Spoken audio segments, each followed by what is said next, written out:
प्रभातखबर.com, विश्वास वही, रफ्तार नहीं। तो वो ऐसी यात्रा पर तभी निकलते हैं जब वो चुनाव की तैयारी में लगे होते हैं। कभी भी सरकार गिर सकती है और उन्होंने अपने आप को ऑलरेडी वो इलेक्शन मोड में आ गए, चुनाव की तैयारी में वो लग चुके हैं।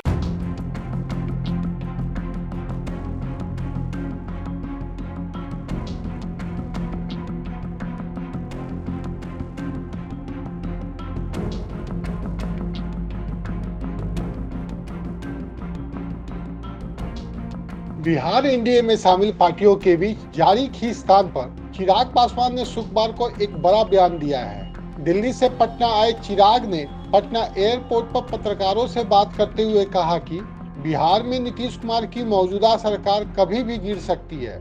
राज्य में मध्यावधि चुनाव होने के पूरे आसार हैं। खुद मुख्यमंत्री नीतीश कुमार भी समाज सुधार यात्रा के बहाने चुनाव की तैयारी कर रहे हैं। बिहार एनडीए में कुछ भी ठीक नहीं चल रहा है। चिराग पासवान ने कहा, मुझे लगता है कि राज्य में एनडीए सरकार का जल्द ही पतन होने वाला है। बिहार में मध्यावधि चुनाव होंगे, मेरा ऐसा मानना है। यही कारण है कि मुख्यमंत्री नीतीश कुमार समाज सुधार यात्रा के बहाने अपनी चुनाव की तैयारियों में लगे हुए हैं। जमुई सांसद चिराग पासवान ने कहा, मुख्यमंत्री भी अंदर ही अंदर समझ गए हैं कि बिहार में मौजूदा सरकार गिरने वाली है। ऐसे में वो इलेक्शन मोड में आ गए हैं। कोरोना की वजह से जो यात्रा मुख्यमंत्री जी की, जिस तथाकथित, मैं इसको तथाकथित ही बोलूँगा, समाज सुधार, क्योंकि मैं नहीं मानता कि बिहारियों को सुधारने के लिए मुख्यमंत्री जी को ऐसी किसी यात्रा पर निकलने की ज़रूरत है। बट बहरहाल जिस तथाकथित समाज सुधार यात्रा पर मुख्यमंत्री जी निकले थे, ऐसी यात्राओं पर अमूमन वो तभी निकलते हैं जब वो खुद चुनाव की तैयारियों में लगते हैं। वैसे हम लोग मुख्यमंत्री जी को बड़ी से बड़ी घटनाएं हो जाती हैं, हम लोगों ने आज तक कभी नहीं देखा कि मुख्यमंत्री नीतीश कुमार जी कहीं जाते हों या किसी परिवार से, पीड़ित परिवार से, जहरीली शराब से। नालंदा में ही कितने लोग मर गए, उनका गृह जिला, पर आज तक हम लोगों ने मुख्यमंत्री को कहीं नहीं देखा कि वो कहीं आए जाए। तो वो ऐसी यात्रा पर तभी निकलते हैं जब वो चुनाव की तैयारी में लगे होते हैं।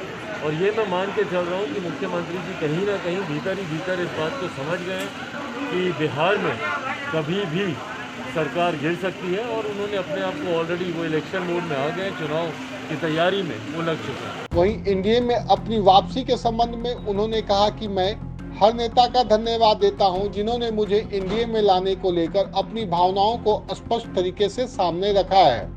लेकिन बार बार मैं कह रहा हूं कि मेरी प्राथमिकता मेरी पार्टी को मजबूती देना और उसे संगठित करना है। गठबंधन की बात चुनाव के वक्त की जाएगी, अभी ऐसा कुछ नहीं है। इसके बाद चिराग पासवान समस्तीपुर के लिए निकल गए। उस नेता का मैं धन्यवाद करता हूँ जिन्होंने अपनी भावनाओं को इतने स्पष्ट तरीके से उन्होंने रखा। और मैं बार बार इस बात को मैं कहता रहा हूँ और मैं बोल रहा हूँ कि फ़िलहाल मेरे लिए मेरी पार्टी लोक जनशक्ति पार्टी रामविलास को नई मजबूती देना, संगठन के स्तर पर इसको मजबूत करना, पूरी नई प्रदेश कमेटी हम लोग की तैयार हुई है और नए सिरे से हम लोग संगठन के कार्यों में हम लोग लगे हुए हैं। तो अभी आज की तारीख में मेरी पूरी प्राथमिकता पार्टी के विस्तार, संगठन को मजबूत करना। और जैसा मैंने कहा कि गठबंधन की बात तब होगी जब कोई चुनाव आएगा। एमएलसी चुनाव में पार्टी ने पुनः फैसला लिया है कि हम लोग अकेले चुनाव लड़ेंगे। प्रभातखबर.com, विश्वास वही, रफ्तार नहीं।